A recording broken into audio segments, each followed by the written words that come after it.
আসলাম পেঁয়াজ তোলার জন্য। যদিও পেঁয়াজের বাজার কম।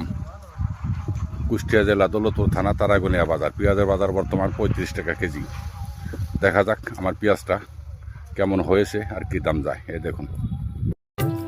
এই দেখুন পেঁয়াজগুলো তুলে দেওয়া হচ্ছে। মহিলারা কাটতে কিন্তু টাকা নেই, আর লেবাররা তুলছে পেঁয়াজগুলো। এদের একটা হাজিরা আছে, এক একটা লেবারে হাজিরা 800 টাকা। তাহলে একবার হিসাব করুন, 1 বিঘা বই পেঁয়াজ তুলতে কত টাকা খরচ হয়।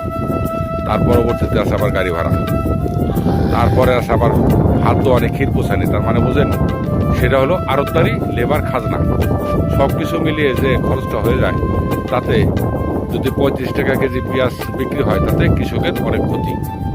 বুঝতে পারছেন? এই দেখুন পেঁয়াজটা তুলে এভাবে শুকানো হয়, আর এভাবে তুলছে, পরিষ্কার করছে কিভাবে একটু দেখি। এই দেখুন বাতাস আছে, উত্তরা বাতাস, এই বাতাসে ধরছে, ময়লাগুলো পরিষ্কার হয়ে যাচ্ছে। এই হলো এদেশের পেঁয়াজ পরিষ্কার করার সিস্টেম। দেখতে পাচ্ছেন? তবে পেঁয়াজটা মনে হয় সম্ভবত 35 টাকার উপরে দাম পাওয়া যাবে না। দেখা যাক আল্লাহ পাক কত ভাগ্যে রাখে। সবাই ভালো থাকুন, সুস্থ থাকুন।